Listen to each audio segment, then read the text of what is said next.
a lot.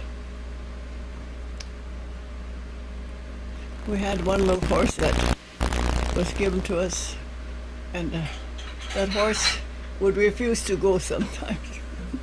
We just went just so slow, but I guess he got tired packing us around. Old guy, huh? Uh-huh. I always remember we call the horse Red Cap. He's a red little horse. He's a tiny little pony. He's an Indian pony. The year that the Utes were driven from their country into this area, when they were going to drive them back to the reservation, well, a man by the name of Red Cap gave this little horse to my dad. So we kept this little horse till it died, but we call the horse Red Cap. That was quite the thing. The Utes. I've seen some photographs of them when they were there on the west, wasn't it over on the west side? Yeah, along Thunder Butte Creek. Yeah. Uh-huh. Yeah, you can tell where they camped because of the circles, you know, of stones where they had sweat lodges. I was along the creek a lot of times, and I never knew what they were until my husband showed me that this is where the Utes camped, he said. You see, this is where they had their sweat lodges. But I never noticed until he brought my attention to it. They were all through Thunder Butte and on down, clear to Whitehorse, along the creek. They issued them rations, and they were kind to them until they were able to go back.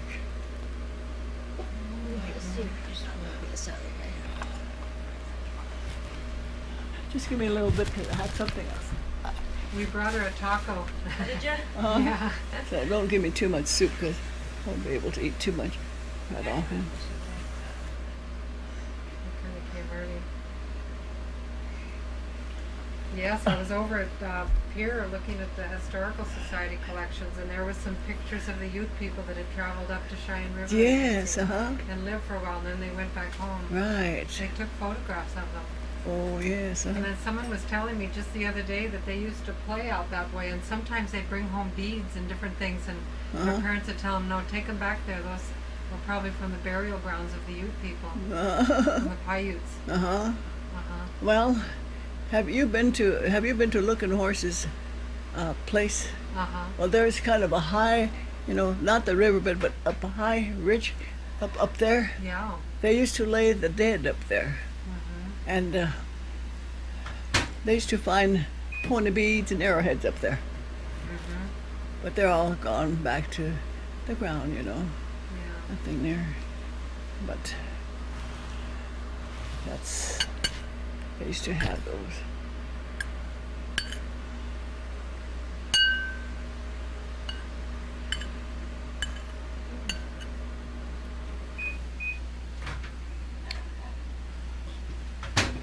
Did you folks have your lunch? Oh, yeah. Oh, you did, huh? We didn't have breakfast much except Oh. a little teeny skinny donut, and then Oh. so we got really hungry. Boy, Oh. about 11:15 Uh-huh. after we left Marcella's house. Uh-huh. So that's why You we camped over there last night, huh? Oh, Yeah. you couldn't stand the firecrackers, huh? No, we didn't want to stay at the. I don't know if it was noisy though. Uh-huh. I don't know if they had fireworks because I didn't hear it. No, they have that over there at the ballpark. Tonight they'll have that. Oh, okay. Huh? Crackers?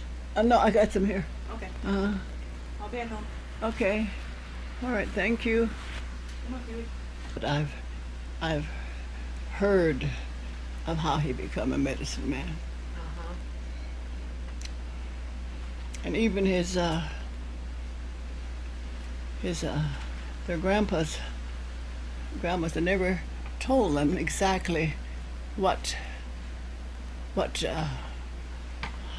how he became a medicine man.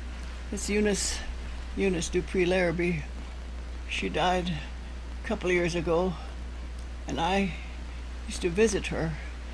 I was telling her, did they ever tell you how your grandpa's brother got to be a medicine man? She said, no, they should have told you. I said, I know a little about it, but I don't know too much. But I know a little about it because my mother told me. Because my mother's stepfather, that this medicine man was his nephew. So, being that that was her stepfather's nephew, the story was the event was related to her, so she could tell me some of it. I don't know it all, but I do know some of it that my mother related to me. So Eunice was going to tape it like this. Here she got sick and she died so quickly. We didn't get a chance to do it.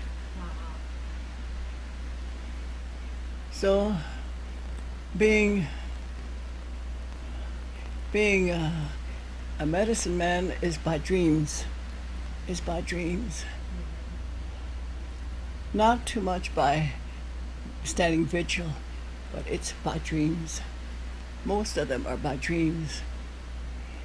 They tell me of a little old lady was a medicine woman, and during when the government brought blankets and they began to get smallpox, and there was quite a death among the Indians along the Cheyenne River and Cherry Creek.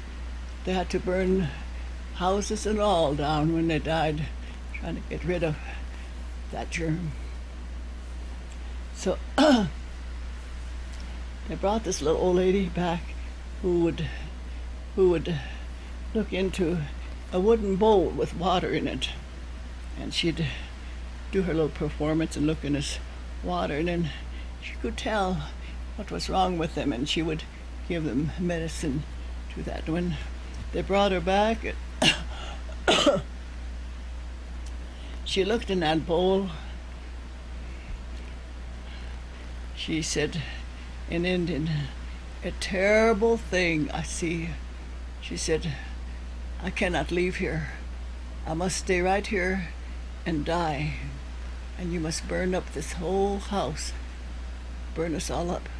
So you'll try and kill this germ."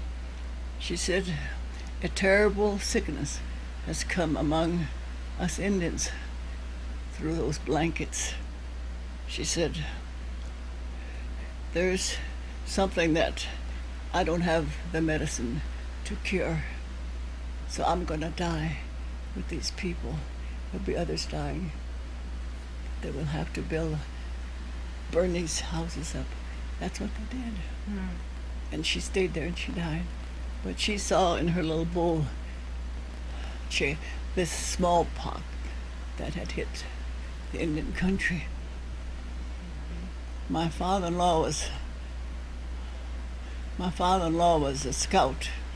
The little army soldiers. He was a scout, and he tells how they had to burn these houses down. People that died in them. In many ways, we think about how the white men had come to conquer us. They gave us rations, they gave us blankets and stuff, but in that there was a germ they brought that killed a lot of people. But are you recording me? Oh, it's just you're all No, if you're not, I was going to eat some more. Sidney Keith didn't know too much about it either. So that was quite the deal. And you don't. I was waiting for Eunice, who died about 2 years ago, and I was going to relate the story to her as little as I knew about it. I'm not going to say that I knew everything about it. Only the reason why she told me was her stepfather was an uncle to this medicine man, whose name was Bad Hair. And so have your cameras on now? Okay. Except that one isn't here. Linda, sit still. I'll get it.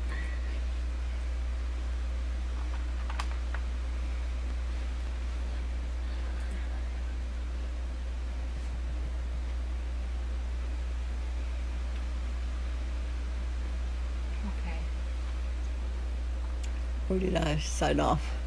Well, just that you were referring to how a man became a medicine man. Oh, yes. You were referring to Eunice, Okay. Grandpa's brother, and that they have them by dreams more so than by vigil. Yeah, yes.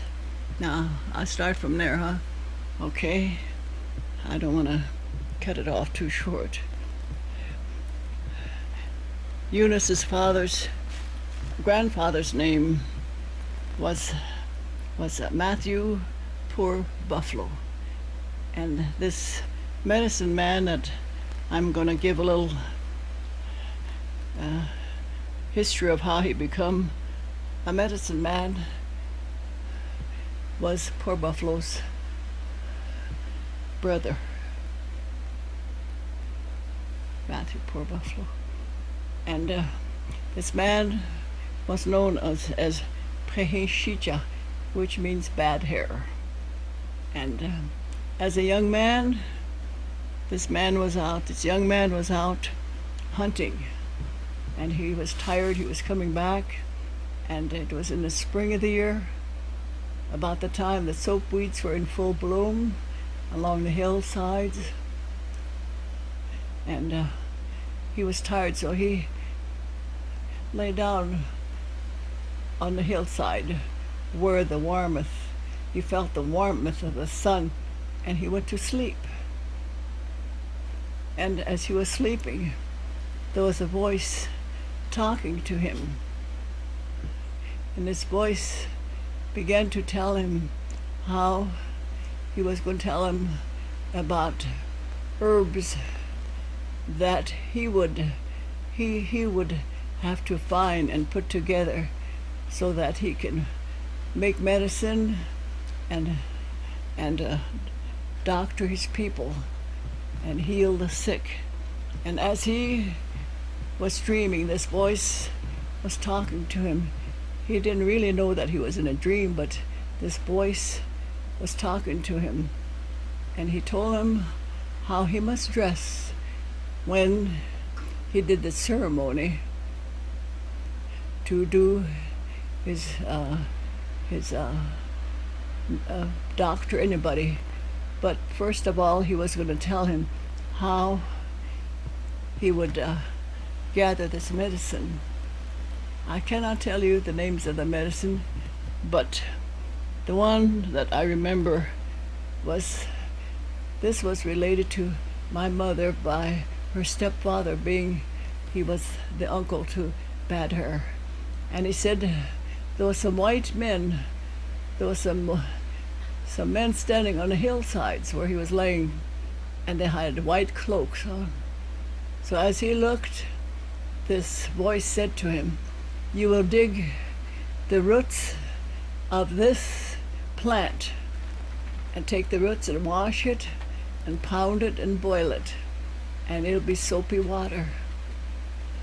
And you will dress the wounds, sores, with the solution to cleanse the sores." And as he took better look at it, there were what they call the yucca plant, or it was in our language here, it's called the soapweed. And and then, as I said, I can't name every medicine, but he showed him different plants, and he would name them, but they were stamped on his mind as it was being given to him by a Wakan voice, that it was like a recording stamped on his mind where to go and find this medicine and how to use it. So he listened to this voice as this voice was talking to him. And he said, I remember one plant because my mother used it a lot.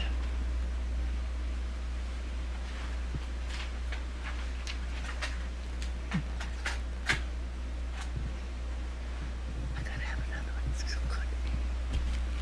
And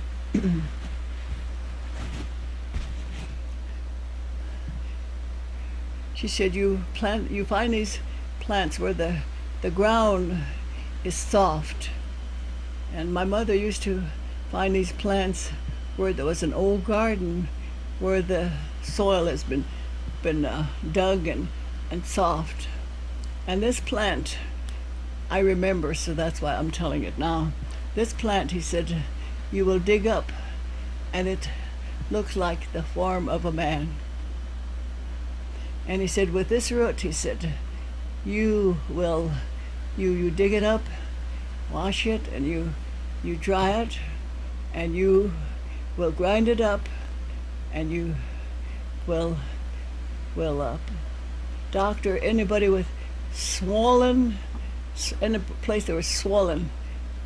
You will oil your hands and put this ground up herb on your hands and hold your hands over live coals to heat up your hands and lay it on the swollen, and the swelling will go down.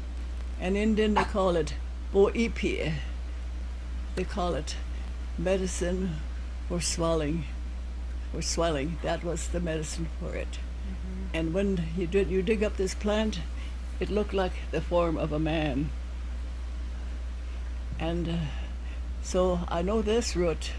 I don't know if I could find it today, but my mother used to dig it up, and we used it a lot for swelling. And this voice told him, he said, you see this duck flying? He said, you must find this duck, and every time you are about to use up the flesh of this duck, he said, the duck will come flying where you can kill it and dry all the flesh part of it and dry it and use it in some of the remedies I'm going to give you, that you have to use part of this flesh. And then he said, and you will find cherries, the white cherries, and these grow only in Montana. The wild cherries are white cherries up there. So that's where he had to gather these white cherries. Then he said, then he gave him so many different kinds of medicine roots and all, but my mother couldn't remember them all. But she said that he gathered all his roots and he made bags of different medicine, and he knew what everyone was supposed to be used for. And this voice told him, when you get ready, he said, you will be called a bear medicine man. But he gave him a list of many herbs, and he said, you will be called a bear medicine man. And he said, you're gonna doctor anybody, he said, you have to go through the ceremony.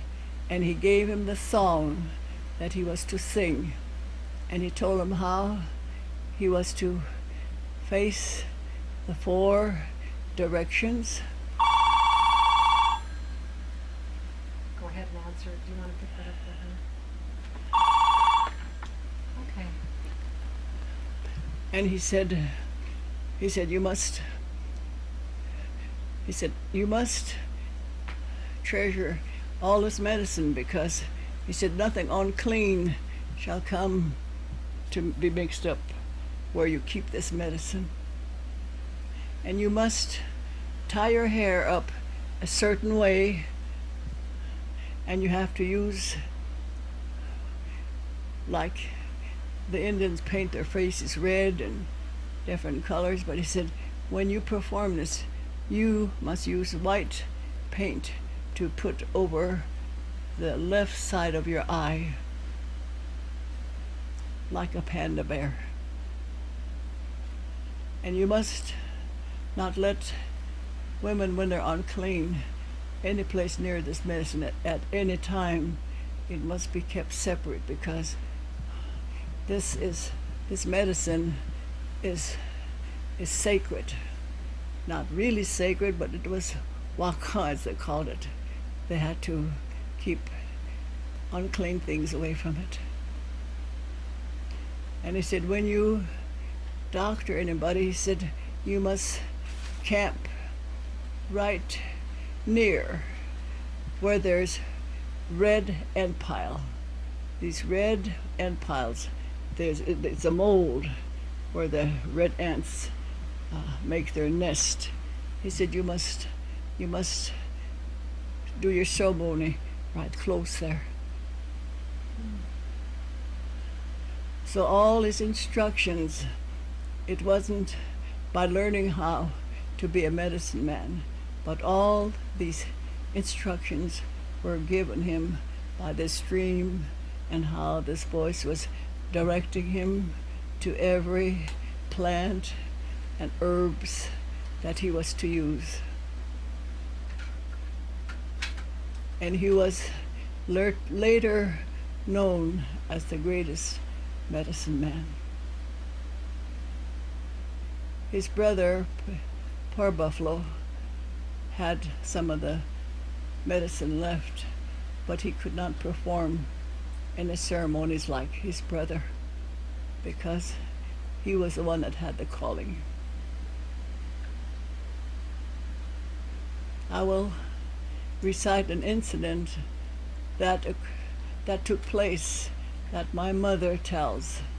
Her stepfather, they went to hunt, they were at war with one another, and he was badly wounded, and he was dying. So while some men come to get his uncle to go meet him where they were bringing him back, he was a dying man, and they were carrying him back. And she said that travel with my grandpa, and he was a dying man, but they traveled with him. And when he was going to meet him, and they were coming, and she said when they were close, he said, look for an ant pile. I have to do this near an ant pile, red ant pile. So they looked and they found a place, and they got my grandpa there. He's a dying man. So they laid him down to rest while his nephew began to put on the way he was supposed to dress and went through the ceremony. And they said that they could hear him growl like a bear, and his tracks were the tracks of a bear while he was doing the performance. And when he was ready, they brought my grandpa up there close, and they kind of turned him to the side of where the arrow had penetrated, above on his right side where there was a big wound. So he performed, and as he went back and forth, it looked like he's going to do something, and they could see his paws were like bear. He'd go up to him and hold his back and pound his back a little bit and step back and dance back. He'll come again. And the fourth time he blew and blew on his back, and you could hear him growling, and he stuck this bear claw into the wound, and he pulled out, he wet with medicine, he wet this bear paw, and he went in there and he brought it back out, and he went to the front and he went to the wound and he stuck it in the wound again, took it out. I don't know how many times, but they pulled him on over and he began to blow on his back. And from that hole in his back and the one that he opened up in the front, they said there was blood and matter just pouring out of that wound. And when he'd blow, it looked like there was a smoke that would come from his mouth, and it hit in his back. And 4 times he done that till it was pure blood that was running. So then he stepped back and he did some more performance, and he went to this end pile, and he just riled up this end pile. The top, he just knocked the top off, and he licked his paws, and he held it all over, just right above the ants. And the ants just come up and just clung to his hand. And he, with his medicine he was chewing, he licked off these ants and licked them and put them in his mouth. And he mixed them up with the medicine already in his hand. He put it on his other hand, and it was a potent like, and he closed the wounds on both sides. And my grandfather lived to be 91 years old when he died, and I saw the scars on his front side of his chest and in his back. I saw the scars where, because he lived, he made a vow to God that he would pull a green buffalo head around camp during a Sundance. In those days, they only had Sundances once a year. So he fulfilled his vow, and he pulled a green buffalo head, and he had those scars on his back also. This is the true story of a medicine man, how he received his vision in a dream, and he was very great because his voice, when he was speaking to him, he said, "You be so noted that the white man that's coming will call for you to doctor them." I wanted to relate a little bit something, and since you're taping this, I talked about different ones being like my grandfather being adopted by the tribe. And I think I just gave a little insert of it, I think, at the beginning. I don't quite remember. And I said my grandfather was one of three Frenchmen that came to this part of the country, and they all took wives of Cheyenne women. And during the Trail of Tears, my grandfather's first wife, who was the Cheyenne, went with her people back as they drove him to Oklahoma. She left with her people. But Mrs. Scotty Phillips' father, who was, I think Joel, I get the name, Joel Larvey, and then there was another one that settled in Pine Ridges, Tom Larvey. And my grandfather settled on this side. They separated, made reservations, and he was settled over on a Cheyenne reservation and was adopted by the band of Indians on this side. They adopted eight Frenchmen. The tribe did. And so this is the names of the ones that were adopted by the tribe. As I remember my mother relating this to me, and older men and councilmen. So there was a Claymore, Basil Claymore, I don't know all their first names. My grandfather, who was Alec Larvey, at the time he went by Larvey, later they put him on the records as Larrabee, but my maiden name was really Larvey. And then LeBeau, Garrow, Laundry, Lafferty, Dupree, Northsal. Those were the 8 Frenchmen that were adopted by the tribe. And they all got given land. They got along with the Indian people. They were the Ixchewichasha. They were the common white men. and they were adopted. But this Norcell, I think, gave quite a history of him. One time in the Good View paper, he was that Norcell who was adopted. So what year would this have been? I have no idea. Don't remember. I don't know. My grandfather, if I had had time, I would have showed you my grandfather and my grandmother's picture. I have big photos. Well, maybe you have time one of these times you come visit me, I'll show it to you. I'll have someone to dig it and get it out for me.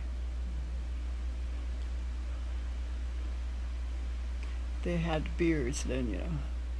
There was a lot of Frenchmen here, but those were the 8 that were adopted. I didn't live down there close to the Missouri, though I went to school close there. Marcella should have related that because she lived along pretty much in there. Did she? She didn't, huh? I might have forgot to ask her. You must have forgotten to ask her, because she could have filled you in quite a bit about that. Mm-hmm. Because I didn't live down there. I lived over here I lived 7 miles west of Greengrass on the Moore River. That's where I was raised. There were times we went down, you know, visited down the Moore to the agency, but I didn't live down there. Only 9 months during school year. I can't tell you too much about Mandan, only what little I spoke of, but I shared what was related by my mother, you know, on the Battle of the Little Bighorn.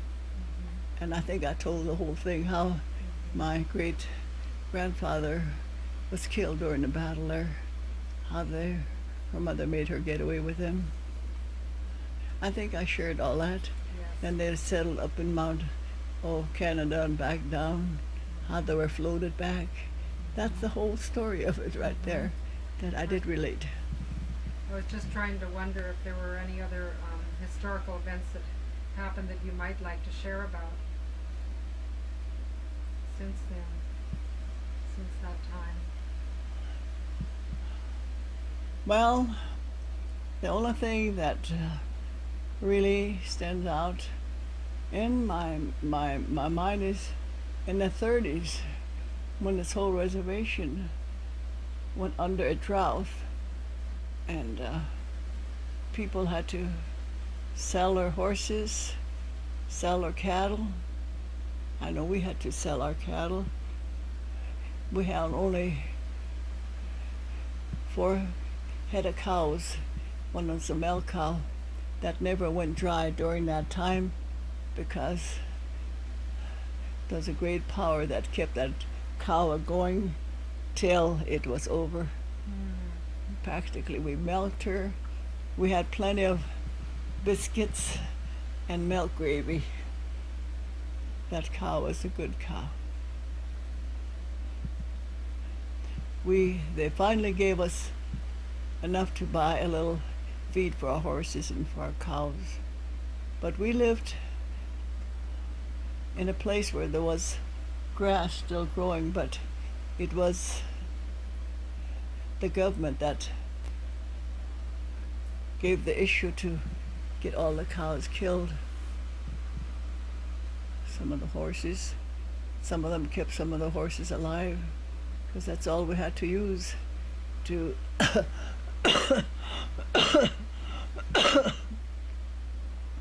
to haul wood and haul water.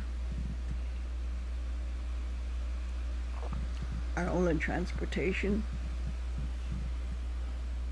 That was one time we never raised a garden like we usually raise a garden.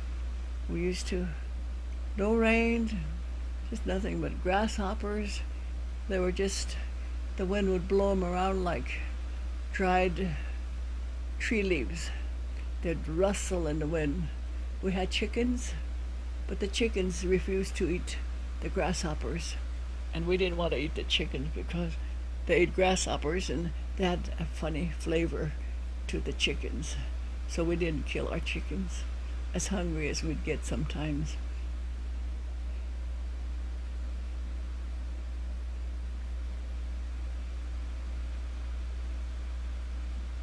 Can you explain why the government wanted the cattle and horses killed? Because they didn't have no way, I suppose, of bringing feed out for them. So in that time they didn't. So people managed to keep a little team, like I said, their team, saddle horses, just enough, you know. And how they ever survived, I don't know, but they lived. We still made use of them. And we just got enough feed for just what little we had left. Were you able to have a little garden close to the river where it stayed green? My mother prayed one day and she said, I'm gonna dig in the river bottom for water. The river beds were dry. So we went along with her and she had a shovel. So she said, this is where I'm gonna dig. And it seemed like she was guided by a divine power of some kind because she hit a water line. And we dug and that water was coming in so fast, and it was good tasting water. So my father managed to make wood curbing for the well as she dug it, and we were able to get our drinking water. It would fill up and we would fill our barrels. And later my father went to town and he bought a hand pump, and he bought a trough and he brought it back. And so we put the trough down and we'd stand down there, take turns, and we'd pump water for what few horses we had left. They'd come to water, they smelt the water, so they'd come and they'll drink water, and we had to pump water with this hand pump, you know. We'd pump with the horses. I remember it seemed like sometimes those days that we didn't find enough food to eat 3 times a day, but we never got hungry. We never got hungry. We prayed a lot, and it seemed like with what little food we'd eat, we would be full. I ate a lot of baked potatoes, a lot of biscuits and milk gravy. My mother tried a lot of different things, and we were able to go by that. And finally the government brought, in the wintertime, they brought frozen mutton from Montana and passed it out. So we learned how to can mutton, and we later made meat gravy out of mutton. We learned to eat it.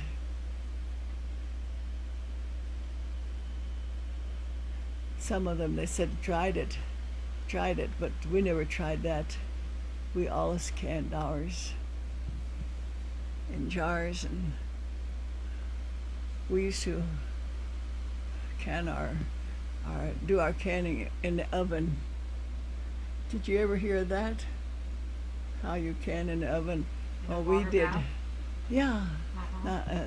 We had a little water in the pans, and we start timing our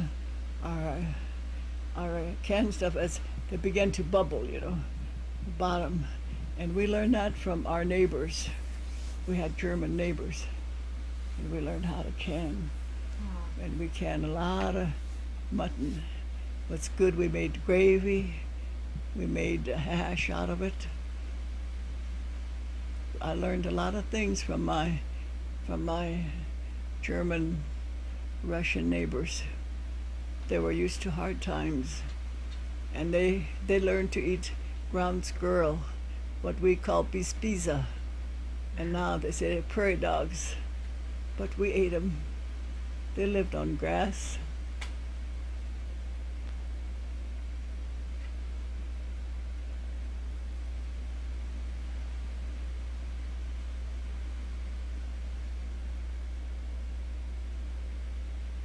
I read some of the reports about the droughts of the 30s and how devastating it was on Standing Rock. It must have been terribly devastating.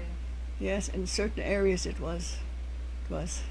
And we didn't have to sell our cows because there was natural springs up where we lived, and there was hay up there. So our cows were in good shape when the government come and drove our cattle off. But they didn't take all the horses. They left a few head of cows with the milk cow that kept us going. We used to have cellars full of potatoes, no water, so the potatoes didn't grow. We didn't have coffee. We'd scrape elm trees and boil the bark, and we'd have red tea. We learned to use things like that. What kind of trees? Elm trees? Oh. We'd take the out bark off, and we'd take the inner side and boil it. And it was red. We had red tea.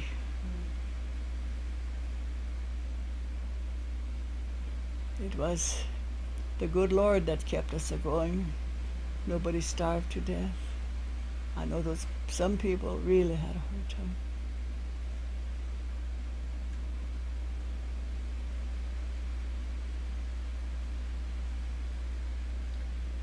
Maybe you can share a little bit about the war years, because World War I came and then World War II, and the boys, even if they weren't regarded as citizens of the United States, still went to war. Yes. So maybe you could share about that. Of course, I was real young when my brother went. My brother was a Carlisle student. He went to school in Carlisle, Pennsylvania, and they, of course, when they go to government schools, they're trained as soldiers. So when the war broke out, and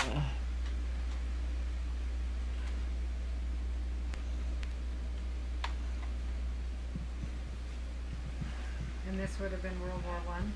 yes, World War I. Do you have another cake? Well, I'm sorry, yeah, those are... See, like I said, we were treated like soldiers. You know how we had to. I imagine they went through the same thing. There's a lot of Indians that went to Hampton, Virginia, to school too. My father went to Genoa, Nebraska, and he became a musician.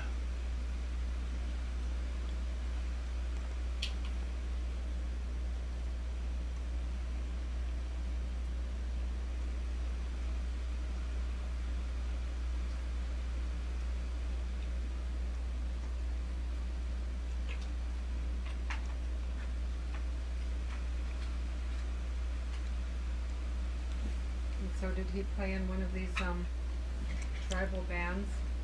Like the military bands? He said he went to the World's Fair in Chicago when he was going to school. He played in a band, and he didn't say what year that was or anything, but he said that he went to the World's Fair. So that must be one of the very first when they had the World's Fairs in Chicago. But he went to Genoa, Nebraska to school, and he was in the band. That's how he got to go.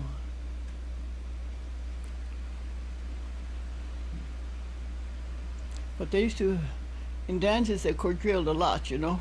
You know how they And my dad was a fiddler, really a good fiddler. And he taught my brother how to chord for him. So they used to be playing for dances. A lot of the French people were musicians that way.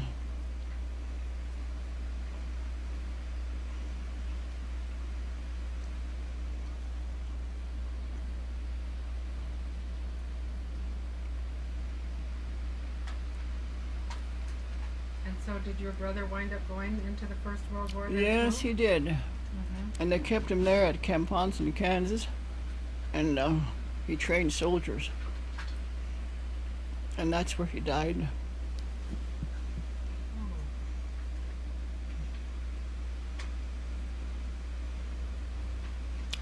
But he was recognized for his part in training soldiers and all.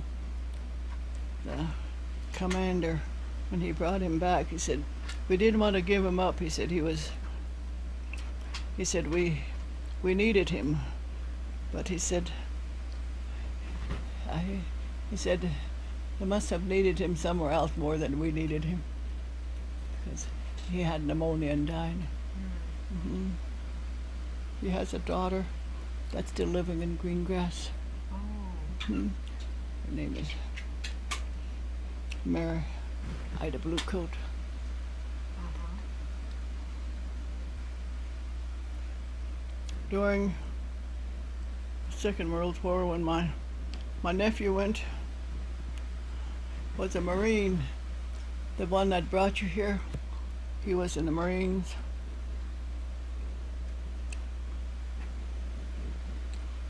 I didn't want him to be taken as a prisoner. And I used to pray and pray for him all the time. And he didn't become a prisoner. He came back. Then when my two sons went into the Vietnam, I didn't want my youngest son to go. When my oldest son went, he said, Zane, you go to school and try to get educated so you can help my folks. And my youngest boy was going to school in Rapid City.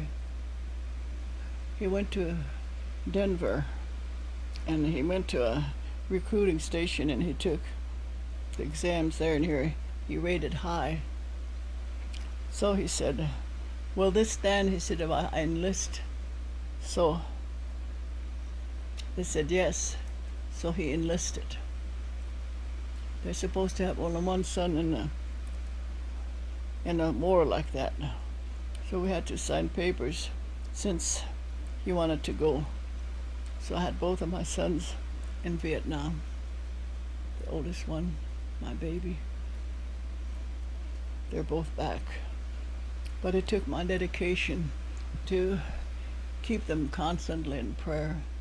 I worked at the hospital, and there never was a time when I'd forget but I'd say a prayer. I really believe in prayer, because God has answered my prayers so many times. God truly loves us. We don't realize how much He loves us. Some people just take Him for granted. He's only up in the heavens, only when you need Him. We need Him all the time.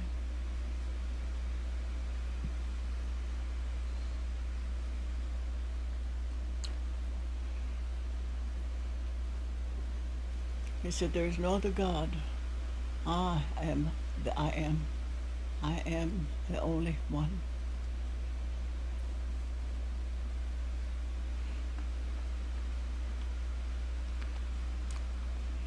When my mother was changed from living the life she knew and become a converted Christian, she taught us. She taught us to pray. She taught us to reverence God. She taught us. She was a good mother. She taught us in the ways of God. That's why I said obey your parents, and your days will be long upon the earth. That's God's promise.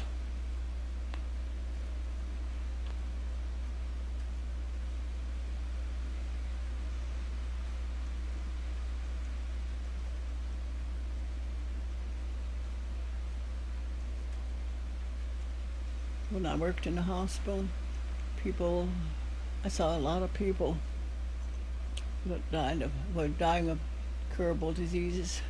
I would witness to them and tell them about the saving power of the Lord Jesus Christ. I would pray for them. It was a rich life for me to know to do this and be a blessing to people even on their dying bed.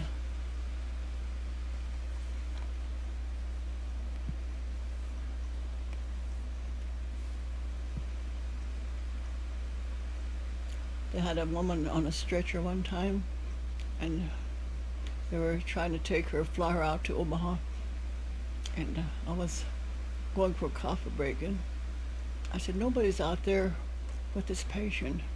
And they said, well, they're going to take her any time. They're going to fly her to Omaha. I just felt that somebody should be around her because she was in a car wreck and was going to fly her out. So I went. I got there where she was laying, and I prayed for her. I said, Lord, give her another chance. Give her another chance to live, regardless of how badly she's injured. I said, in your love and mercy, grant her another chance. She made the trip down there. She come back. And so I talked to her, and I said, Lorraine, I said, they didn't have no hope for you, but I said, there's hope in Jesus Christ. I said, I prayed for you, and I'm so happy to see you back. I said, go to church when you can and give God a praise offering for what he's done for you. Be thankful that he let you live. Here she said, yes, I will. I'll do that. But Santa Claus. My aunt, it was an aunt that bought me my first doll and a little carriage for my doll, my sister too. And those were the first toys we had.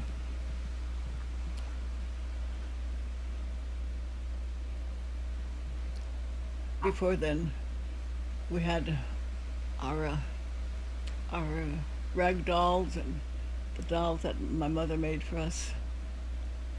And since we learned how to make dolls, my sister taught Eddie how to make a doll, so he was telling about that doll. And she would, my sister would, she was quite a carpenter. She'd make sleds, you know. So she would make sleds where we had sleds to pull, you know. And my father made us sleds too, but we thought we had to make them ourselves too. So we'd make sleds and pull them. And in summertime, our summers were spent in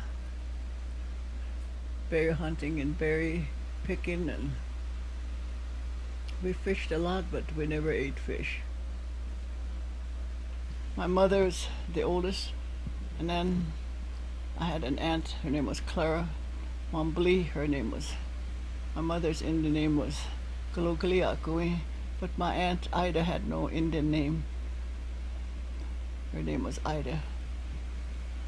And she said when her sister Ida died, she said, they come and they come to cry, come to stay with them during this time where they were mourning.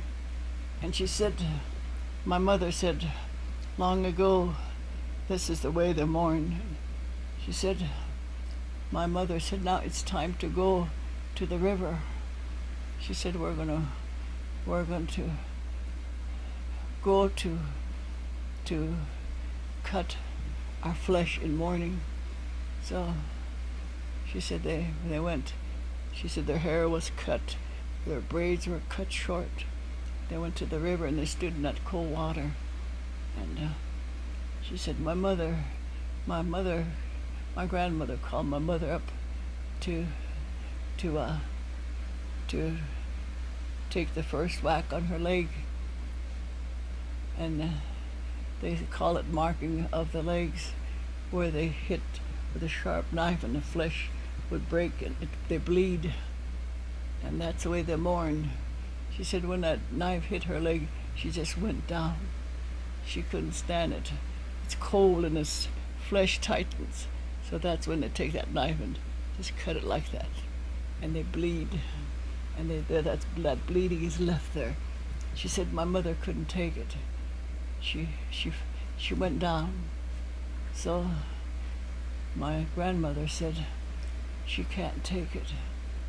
So she said her mother and her aunts, they were in this water and they all cut their legs. I don't know how close together, but she said they were all bleeding, and their hair were cut and they were mourning. 4 days they really mourn. And after they come back, she said people come and they got ready to bury her.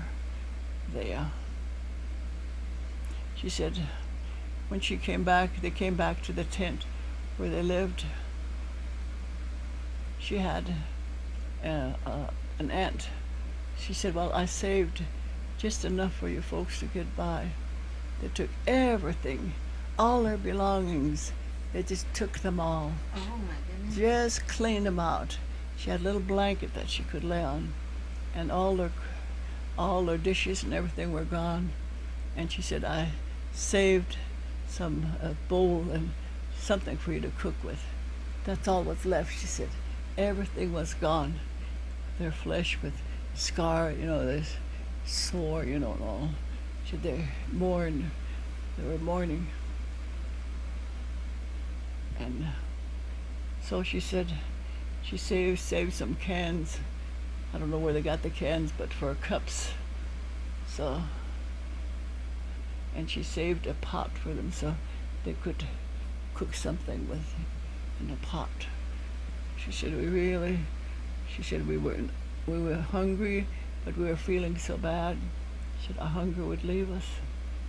And then she said they come, she said, and then they oiled the sores for them, and they combed their hair. They gave them cold water, and they brought food, and they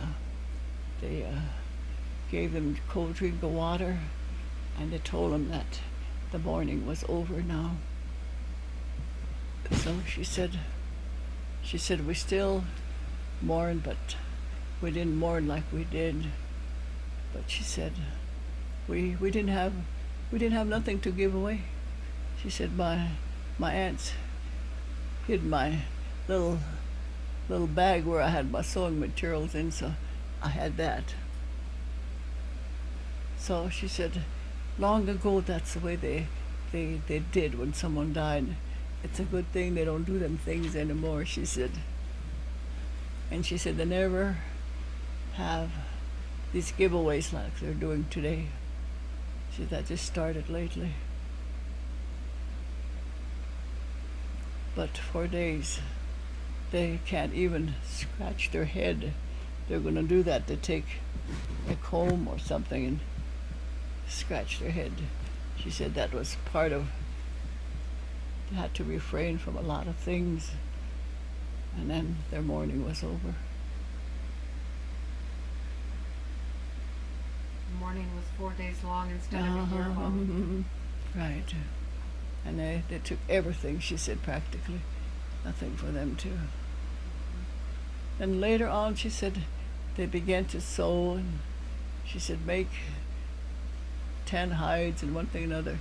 And I went to one memorial dinner, and you ought to see the moccasins all beaded and sewed together, and they were hanging on a clothesline like that.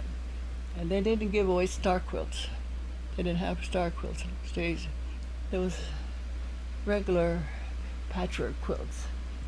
They make and they pass them out. And they give, there weren't so many, no star quilts, no fancy shawls or nothing, but quilts. And then if it's a man that died, well, they'll have shirts or socks and like that they'd pass out. Women, why, they'd give blankets or different things. But as time went by, things changed and changed. And today, it's a star quilt giveaway, it seems like, anymore. But they never had very many of those long ago. The Santee women were the ones with the great ones for star quilts. There's a lot of them married up here, and they were the star quilt makers.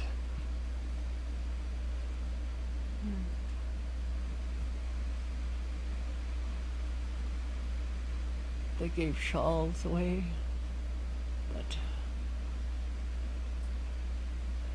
but they gave quilts away, and they usually look to one that is needy that they give to.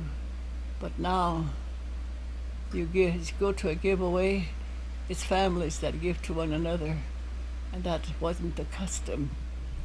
You're related to them. You didn't do that. You took something for them to give away in memory of them. But these things have changed from what used to be.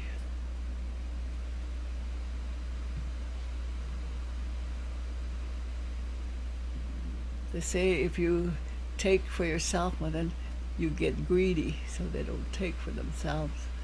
They give out.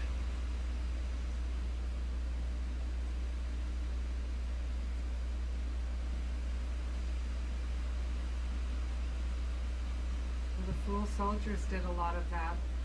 Uh-huh. The Fool Soldiers band, they did giveaways instead of Yes. retaliating for losses. Right. You know, that was quite a thing, Marcella, for Marcella to tell you. Uh-huh.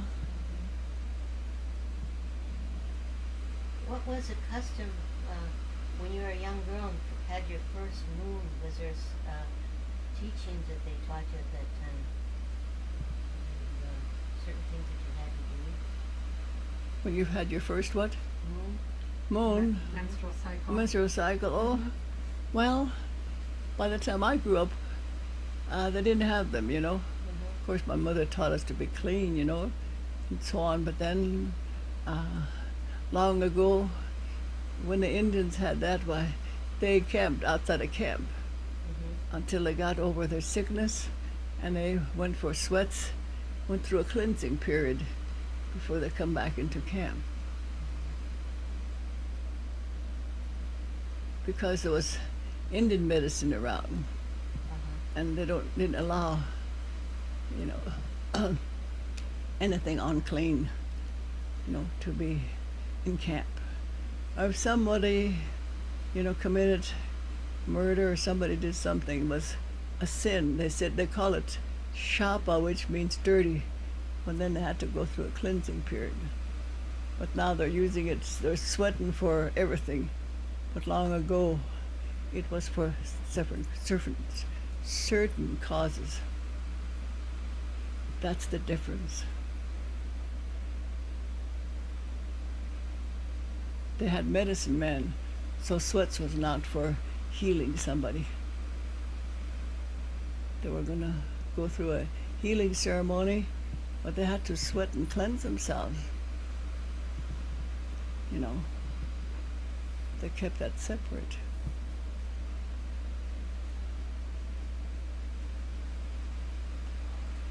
And so who was the oldest person you knew, and what can you remember about them outside of your family?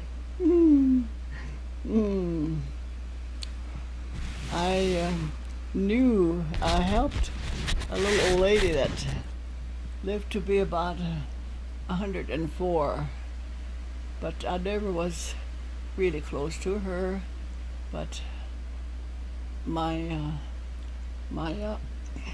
mother-in-law was related to this lady, and I happened to live with her for the winter because my husband was working as a carpenter down Whitehorse, and she was the oldest person I saw, but she was lively.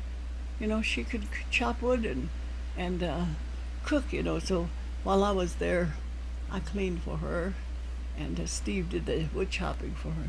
And he'd tell her not to chop wood, and she said, when your folks are gone, I have to do it, so I better keep in praxis. She used to say she's real old. Yeah. Grandma Miller, they called her. She was the oldest person I saw.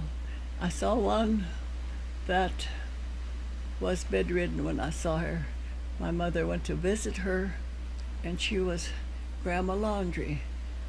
In Indian they call her Malichika, Little Molly. And she was bedridden when we went to visit her, but I never was around her, but I did see her.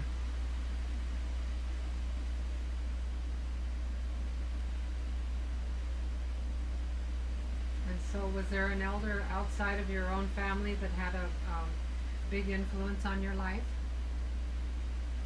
My mother was the only one, I will say, because my grandmother, but she died when I must have been around 10, 11 years old when she died. My grandpa too. And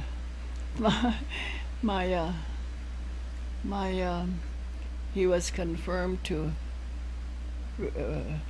being baptized and become a Christian. And I told you how he was sick, was baptized, and he was healed, died a year later. And at his funeral, they bought him a white casket because in Indian the Episcopals were called white shawl. So my brother-in-law thought he had to be buried in a white casket, being he was it belonged to the White Shawl Church. So I remember my grandpa was buried in a white casket. But my grandpa never, well, he lived a long life to me. We waited on him. We waited on a lot of old people.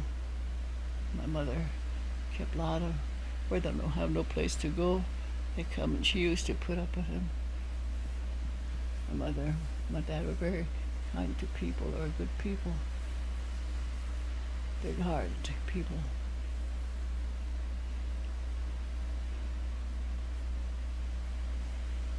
Once they turned to be really Christians, why, they really upheld the Episcopal Church.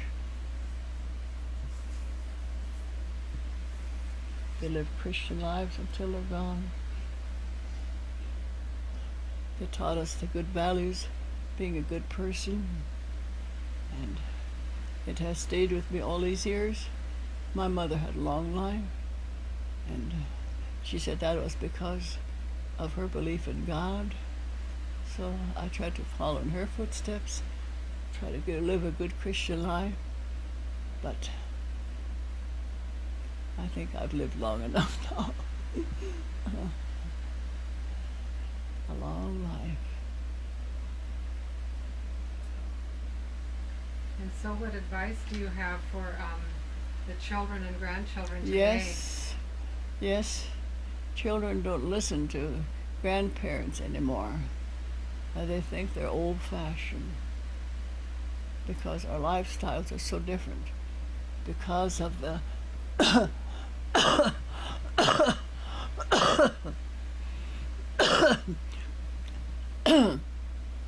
because of the conveniences that they have today. They want light, they go push a button and lights come on. They want, if they think there's food has to be cooked, turn the microwave on and warm up something. There's hardly any cooking done on top of the stove too much or outside.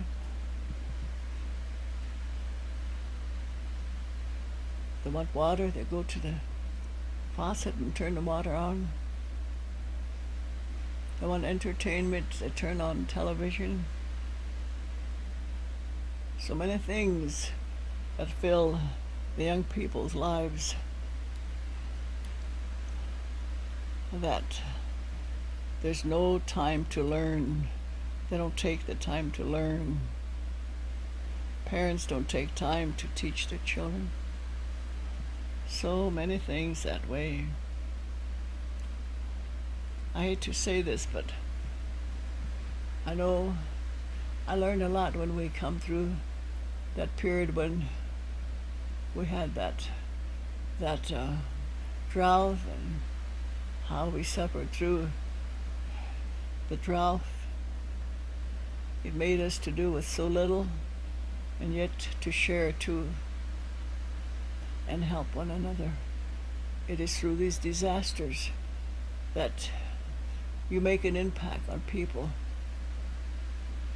that when and what you do for them, they want to do for others too. Today, we have too many conveniences, and we forget about the needs of others.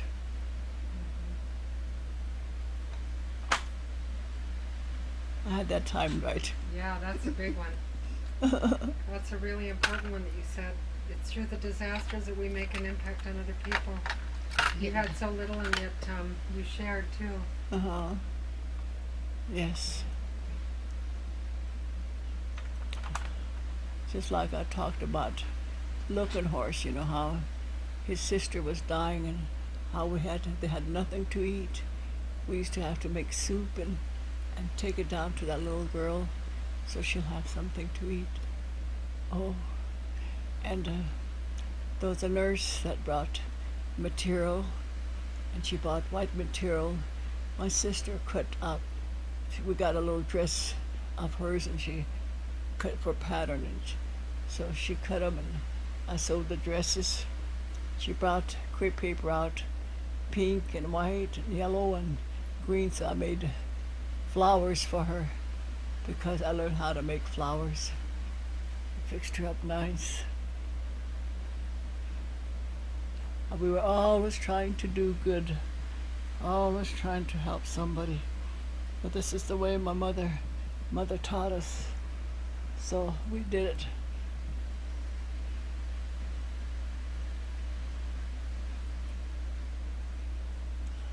And so what advice do you have for today's parents? Today's parents,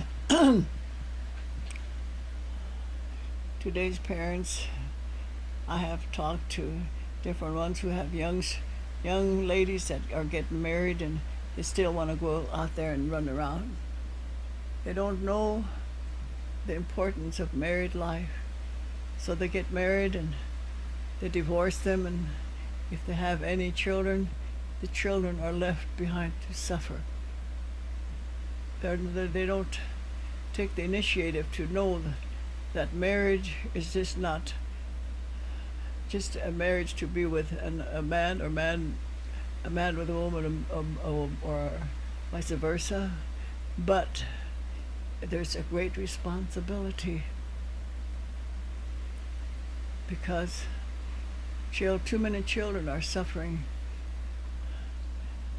When they're divorced, they're put in foster homes, and they are not taught the importance of life.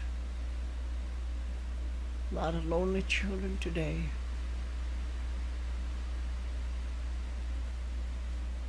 They don't know where to turn. They think they're appeasing them by letting them have their way, and like I said, watching TV where they say all the brutality and everything. Long ago we lived way out in the country where we didn't have these things, so we took time out for one another. We lived simple. Too many of us didn't have electricity. We had to use kerosene lamps. We had to make ways to preserve food. we lived simple, but we cooked for our families so that they would live. We didn't have washing machines. We had to rub out clothes on the washboard, but that gave us time to think of what work it was to keep our families clean. How we had to preserve food so the children wouldn't get poisoned. We didn't have this waterworks like we do now. Only when in the 60s they put in the water lines here. Then when the hospital first was put up here, what a dysentery there was among children. Children died from it. I worked in the hospital. You come up the hallway, you could just smell a stench of diarrhea. Though it was a hospital, we had to work hard to try to keep it germ-free. So the water was needed very badly. It was a blessing for that water line to come in.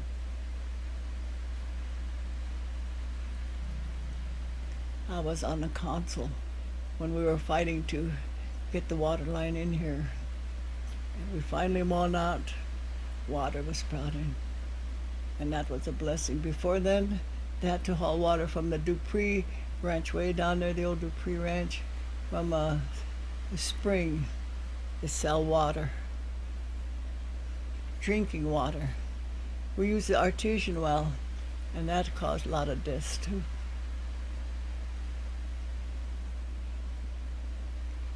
There's so much difference. So much difference. So much change. And they see them yet. They just don't take time to stop and think. You come to an old railroad crossing years ago. It says, stop, look, and listen. We have passed that since there's no trains. So we don't stop, look, and listen to see the changes we're going through and how best to raise our families.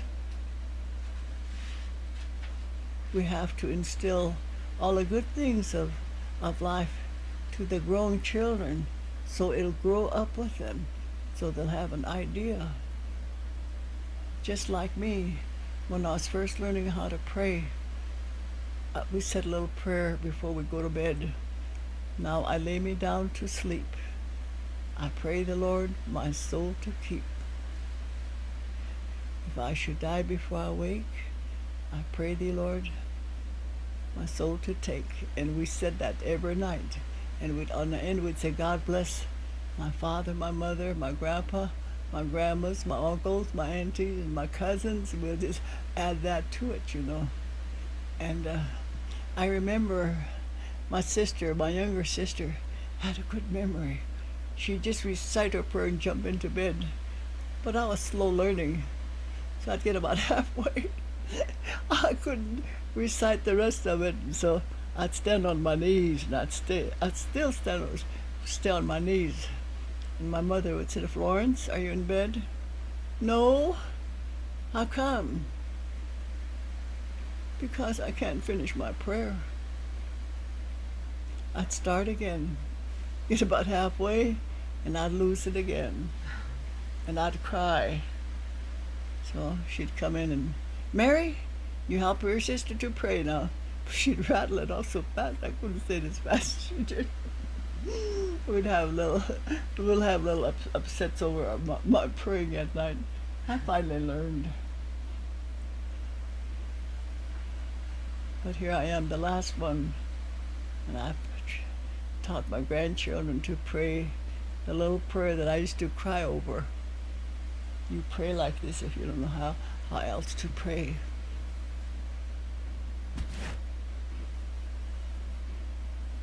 When you're in trouble, I said, you must learn to pray. You never know when you're going to run into trouble. When you have trouble, when there's trouble, that's the time to pray. One day, they come after us. Said, your grandson wants you to go up to the hospital. They were in a car wreck. So my son and I, we went to the hospital. There was my little grandson. He was injured, not too bad, but he was injured a little bit. Had some stitches to take. Grandpa, hold my hand.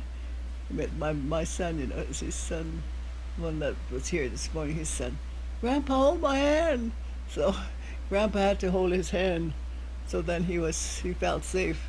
So they finished stitching him up.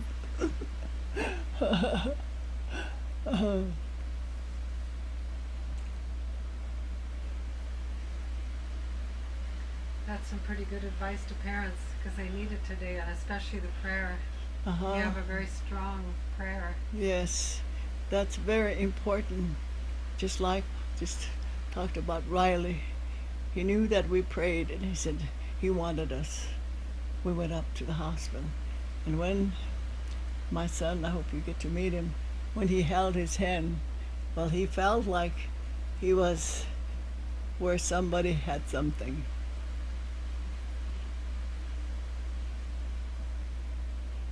I had a brother or a cousin that went to the First World War. The son of this one I said was adopted by the tribe, Henry Lafferty's son. And when he came back, he told us. He said, I was brave until, he said, they were marching us to the front lines. And it looked like a big thunderstorm, he said, where the war was going. He said, the rockets going, and the sky was red, he said. And he said, now and then you could see a big flash. And he said, we didn't know what was there, but we were marching toward the front lines. And he said, for the first time in my life, he said, my heart began to pound. He said, I was scared. I wanted to pray. And he said, I never tried to learn how to pray at home. He said, I'd look, and we were getting closer toward the front lines and the guns going off. He said, I began to pray. He said, all I could remember was, our Father who art in heaven. Our Father who art in heaven. That's all I could say. He said, I didn't know how to pray. But he said, that prayer did something for me. He said, when I was shot, and he said, I had to crawl. He said, I had my leg over my other leg, and I had to crawl on my hands and knees. In those days, they had some wrappings like around their legs in the First World War. He said, I took that off. I wrapped it around my hands because these were blistering, he said, and I was dying of thirst. Then I'd wait. Then he said I'd go again. Finally, I come to a ravine. He said, so I began to crawl that way down toward the ravine. Oh, he said, I was so thirsty. And I said, I heard water. I heard water trickling. Oh, if I could just get there where that water is. And he said, I began to dig a foxhole. And he said, it smelled like, I thought, it smelled fish. And that was a human being. He said, where I was digging the foxhole. But he said, it didn't matter to me. He said, I crawled in there until all the bombs ceased, he said. And that water that was running, he said, I pushed myself down that way to get a drink. And it was daylight then, he said. And here, it was not water, it was blood. So he said, I couldn't drink it. And he said, I passed out. I didn't know. They found me and they brought me back. He said, back where? He said, they tended to me. But he said, even if I said, our Father who art in heaven, that's all I knew. He said, I knew it must have been that prayer that kept me alive.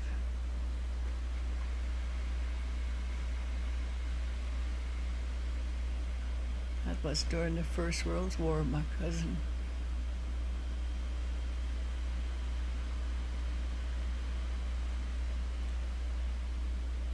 Like my son, my oldest son was in the special forces when they were taking them, the special forces was going, they usually give him time to come back for a furlough, and him and his friend come back, and he said, I can't, we have only 24 hours to visit you, and we have to go on special forces to Vietnam. So we went to meet him, come back, and we took his friend to Timber Lake to see his mother, turned around and went back to Rapid. My husband and I took him back. The next morning they had to catch the plane out. Then my baby son joined and went over too. So I had two of them there. There's nothing else that you can look to.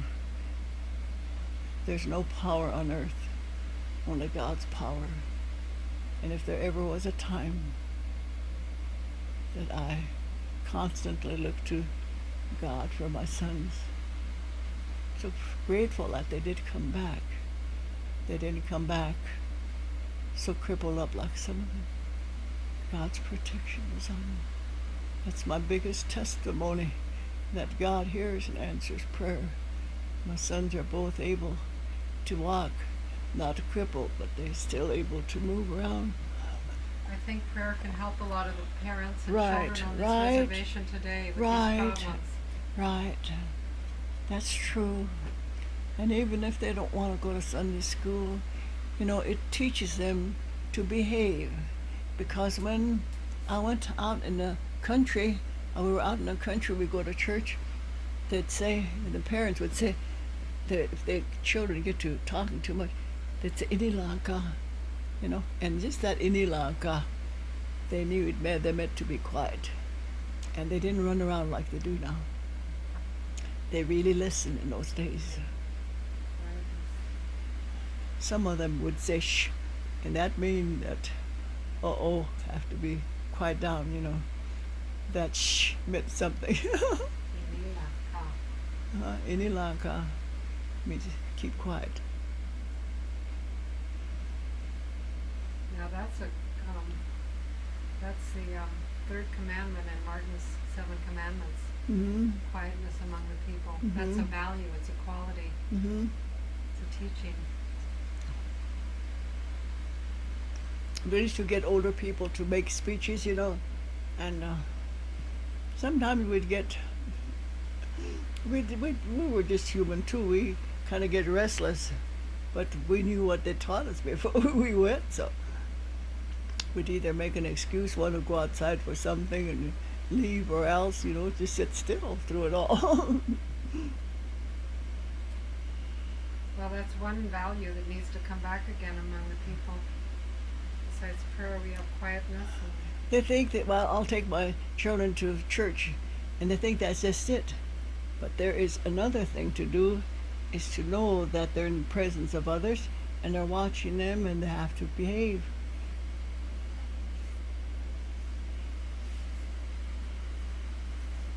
My grandsons, I went to church with them. We went to a funeral, and these children are my grandchildren are in San Jose, California.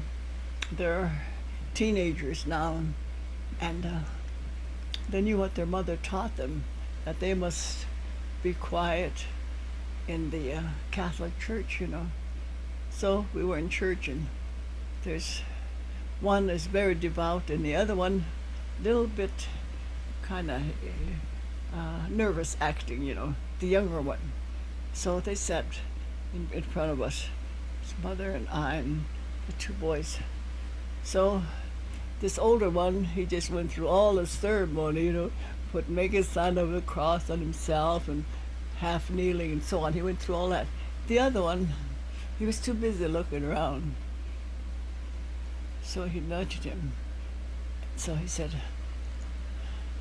his name is named after his dad, so his name is Saint Lee. Saint Lee, you're gonna catch it, he said, So then when we came out, right away, Zane Lee began to make excuses for himself, you know. Well, Mom, I would have been quieter yet, but, you know, Mom, he said, I was getting tired. I did behave all right, but then he said, I got wiggly, he said. And so what other traditional values besides learning Inilake Inila Yanka. Yanka? Yanka means sit still. Inila means quiet. Sit quietly. It's backwards. That's the way the Indian language is. Mm-hmm. And so- Inila Yanka. What else would you say to the children? What other qualities do you think it's important for them to learn from today's elders who still remember some of these old things like respect? They use a word many times, the elderlies, and they say, "Onshiki chilapo, onshiki chilapo." That means be kind to one another.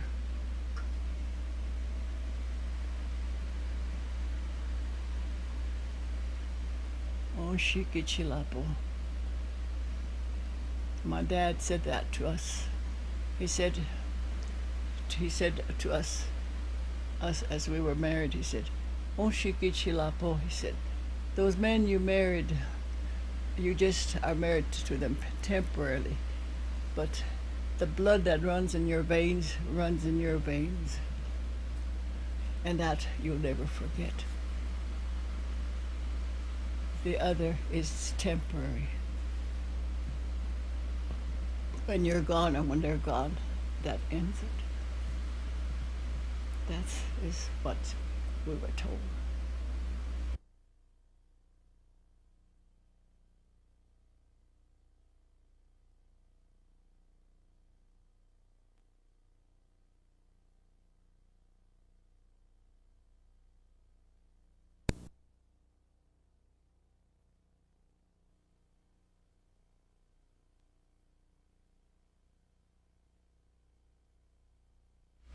Well, that also was one of the commandments that Martin taught. I thought it was pronounced Okachiapo. Mm-hmm. Help. That what he means said, help one another. Uh-huh. Oh, that's different than this one then. Yeah, this is have mercy for one another, Oh. Yeah. kind to one another. Okichiapo is mean help one another. Uh-huh. Mm-hmm. Just little different setting. Yeah. Mm-hmm. And so what values do you think can help people overcome their addictions? To me, I always say this. When I tried to quit smoking, I wasn't addicted to smoking, but there came a time when I knew it was wrong, especially around children. And I didn't smoke until I was way up in age, you know. But when in church they told us it was wrong for women to smoke and it was unhealthy, and I wanted to quit. Well, I prayed about it, and I began to give it up. So when I would get the craving to smoke, I would pray, and I would ask the Lord to help me get over the craving so that I could quit. And I told that to one of the CHRs. He said, I tried to quit, but I went back to smoking again. So I told him, I said, you know, I quit cold turkey. That's what you call cold turkey. I said, I made up my mind. God gave me a mind, a will, and I said, you have to make use of that. I said, when I quit, and I said, I craved it, I prayed to the good Lord to take that desire away so that I wouldn't go back to it. And when I prayed and asked him to help me to take that away, I said, he answered my prayer, and I didn't crave it, and I quit. So that's the remedy I have. Some of them call it cold turkey, but I quit. My sister smoked, was a chain smoker. She quit. She thought she was going to go crazy for a while, but she quit by prayer. Prayer changes things. But you have to believe them when you prayed. You have to help it too. God give you the strength to do it.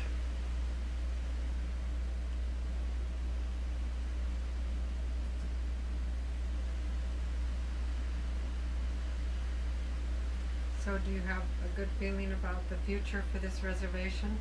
If they can turn back to prayer? Yes. Yes and no. Yes and no.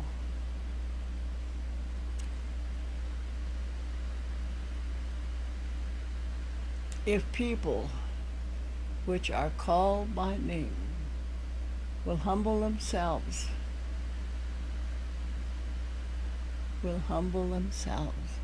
Long ago, our Indian people were humble, and they humble themselves before Wakantaka, before the Great Holy One. But they don't do them things anymore.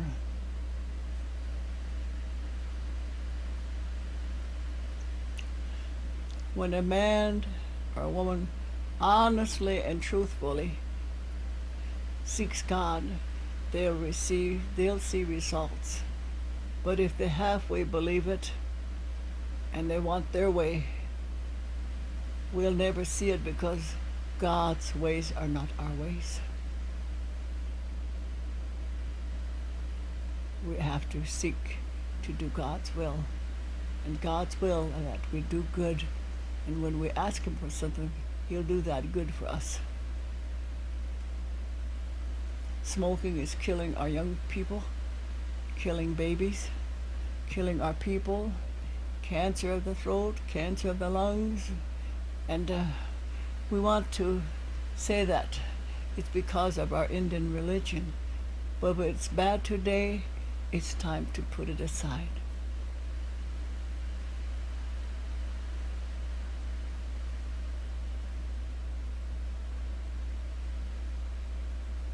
And the same goes for alcohol too, huh? Yes, the same goes for alcohol too.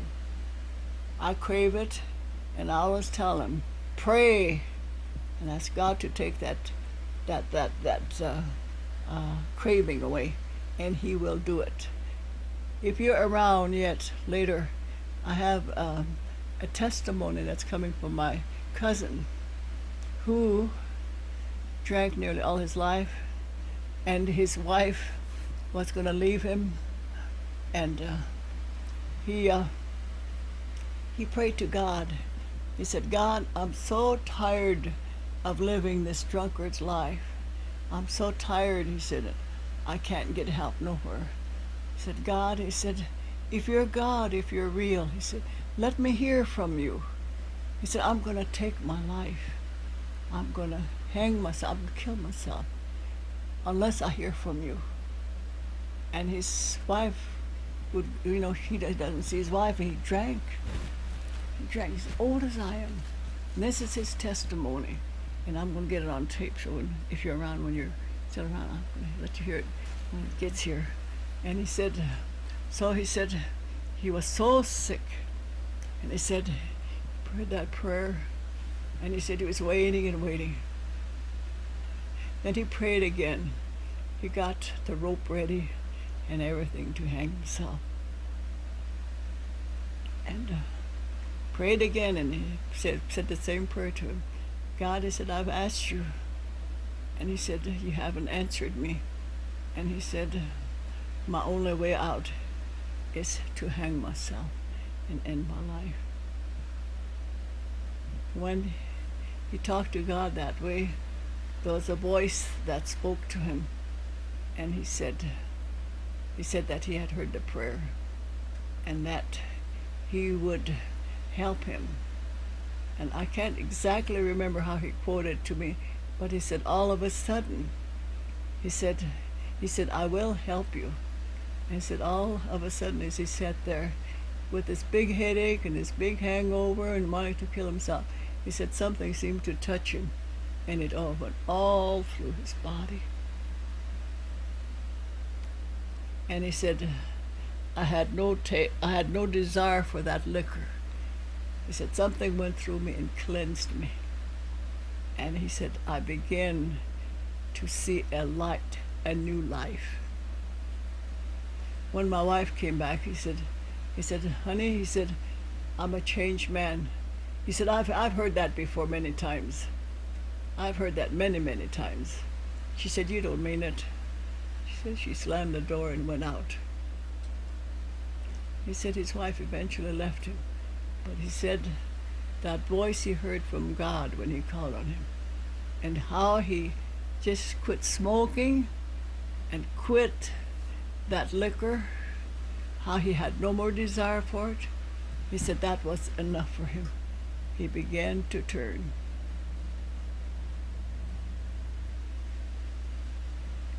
When you mean it, God will answer you.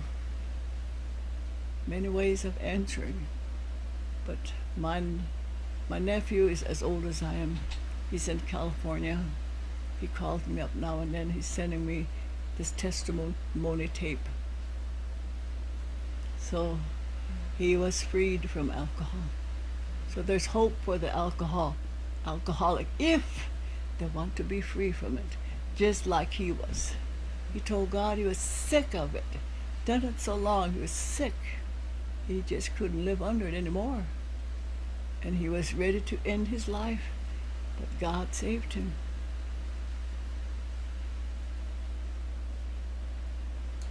Maybe we could put it on the end of this tape so people can hear it. So I'll have to give him a call and tell him to hurry and send that tape. Yeah. Well, thank you for all the beautiful stories. It's been wonderful. The men wore shawls too when they went, courting. And then they wore shawls, but they wore blankets,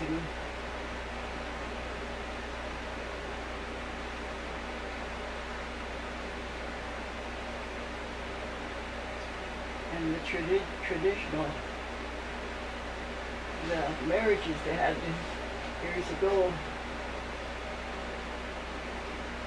a valiant man who becomes a chief, who becomes a great warrior, when they seek a woman and they see that this woman has grown to be a homemaker and has followed all the role of a womanhood as tanning hides and doing all this kind of work, and she's very ambitious and she keeps herself unspotted and clean. As a young woman, they desire her in marriage. Then they see all these, the roles she plays. Then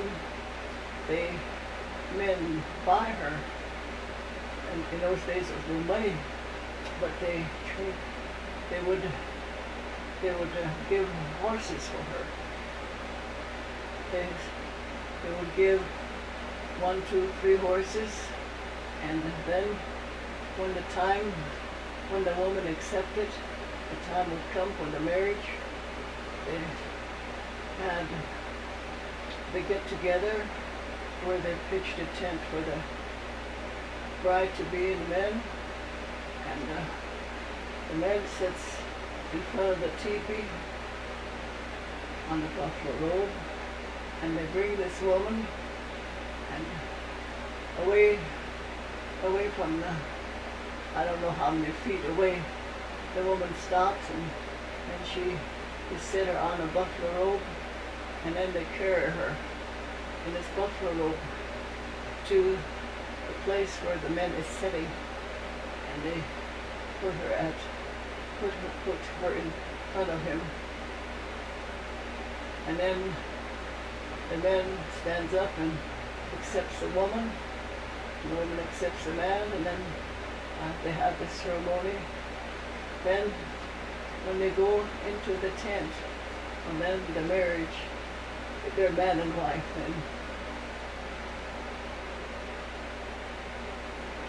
No ribbon shirts, no woman standing there with slacks on A man is a man, a woman is a woman. They dress, display what they are. This was the traditional marriage that they had long ago.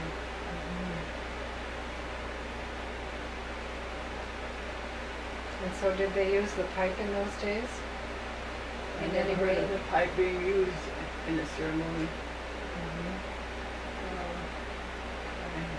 This is just the marriage part, and I've heard this is the way it's done.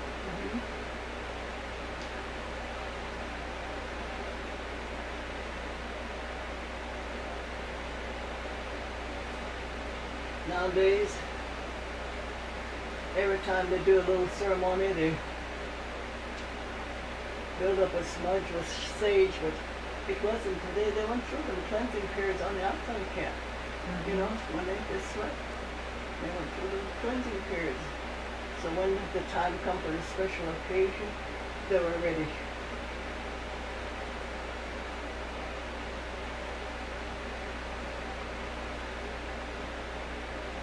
Is it warm in here? Or is it just right? It feels good. Oh, Are you good. warm?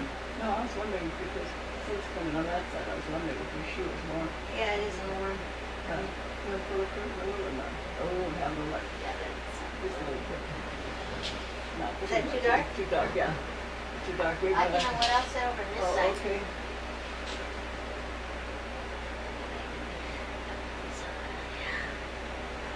Okay, now the sun is shining on you. Now, what else? Well, let's see. Was there anything else you thought of since I saw you last?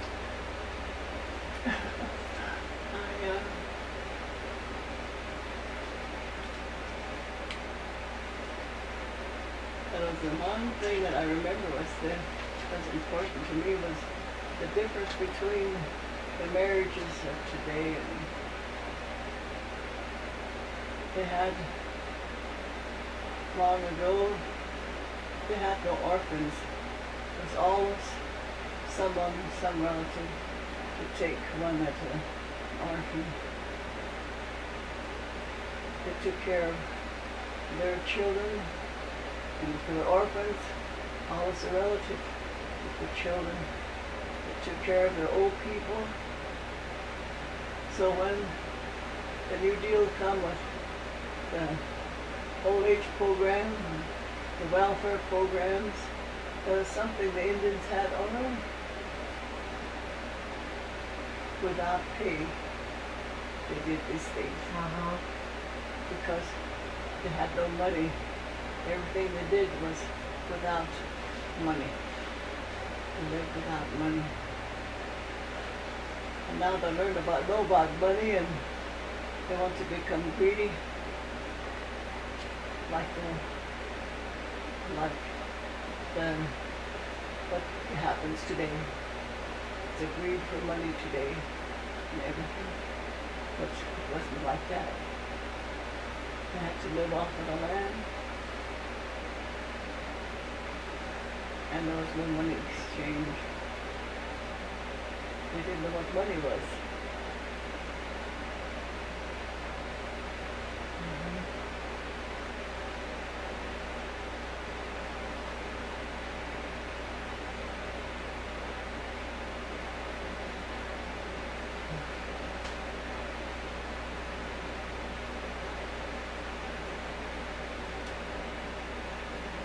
District had died.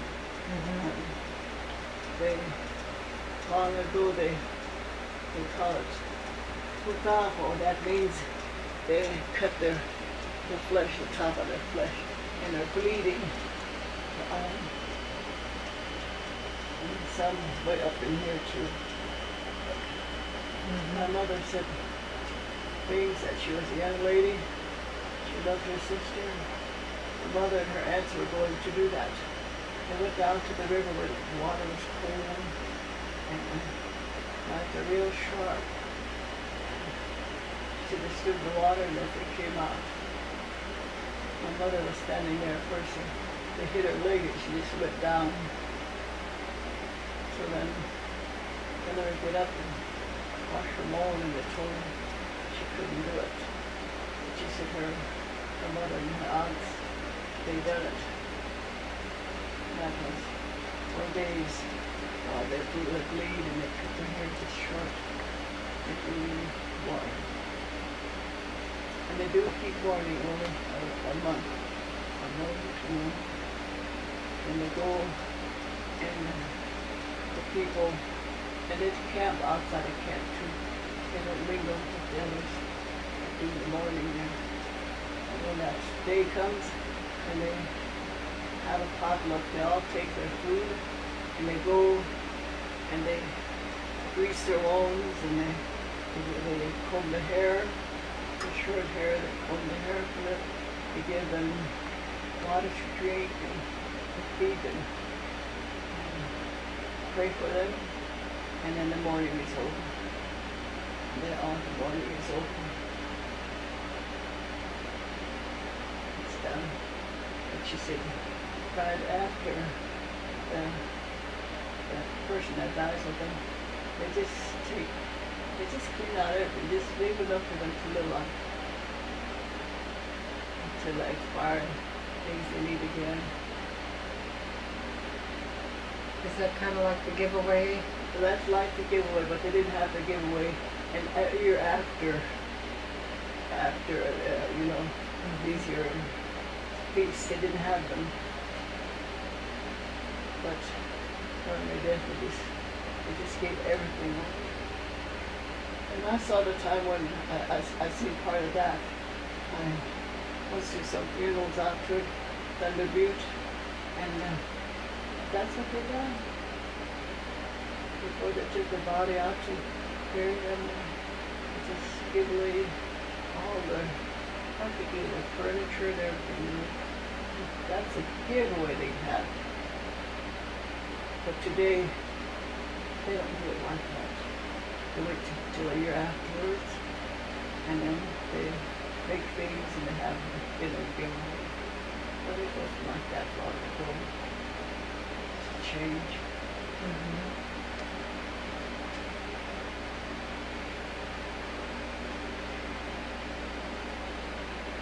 And so did they have the keeping of the spirit and ceremonies like that you were aware of? No, when I was growing up, my grandmother and all of them, they began to become Christians. So they didn't do a lot of these here ceremonial things years ago. They've just been coming back lately here with the sweats. So we went to church mostly, and people gathered for churches. They gave up a lot of their things like that. It didn't work for them anymore.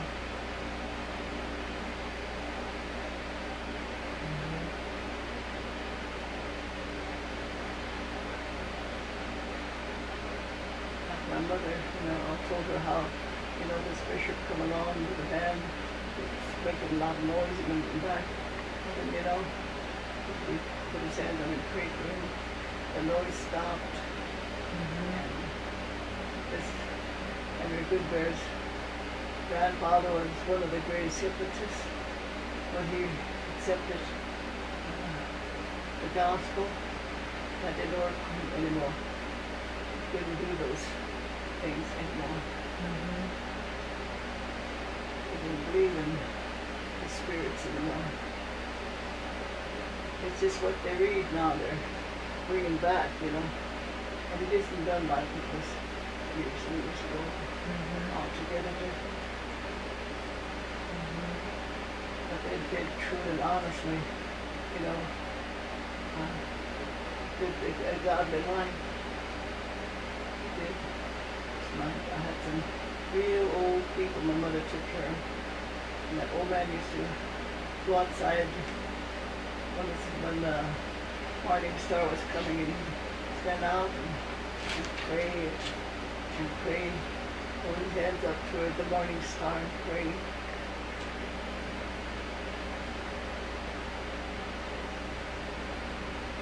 They truly believed in the Holy God. They had spiritual answer. Even with the change, they believed.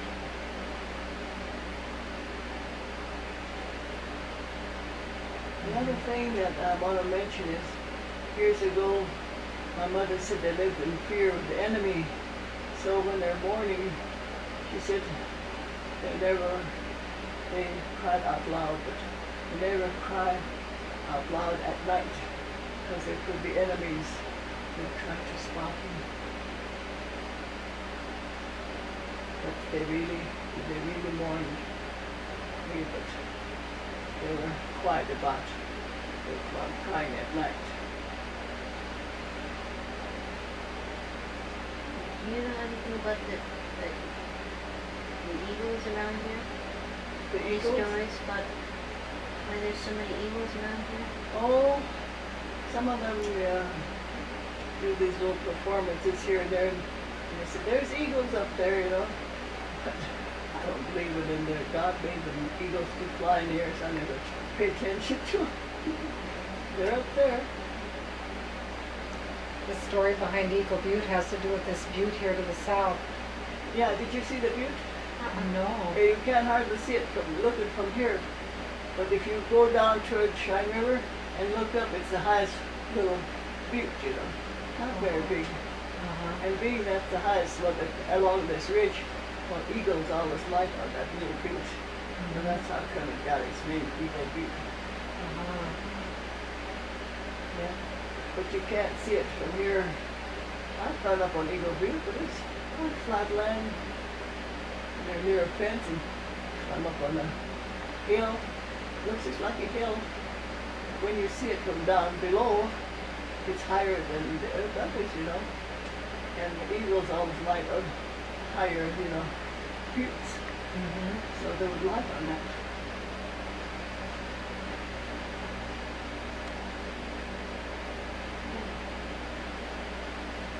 They have all kinds of story about Bear Butte too. And my mother told me the story that she heard was a man was pursuing a bear. He was chasing a bear, and this bear was running toward Bear Butte, and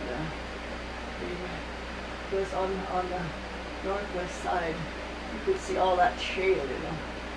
So the bear, it was a female bear, and she was going up, and she just slid down with all that shale, you know, from the bank.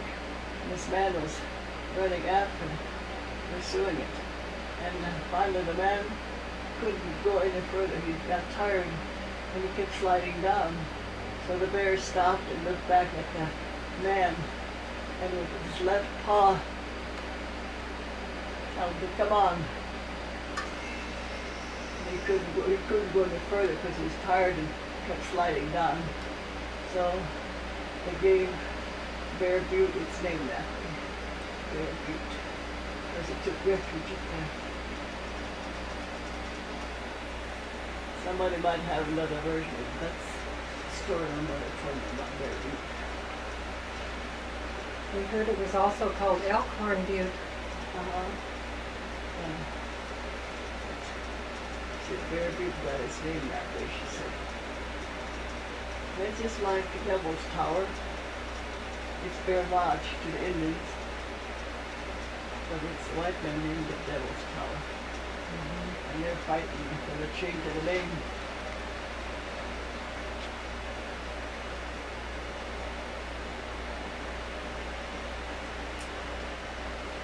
They're climbing it, and the Grey Eagle Society is trying to put a stop to desecrating it.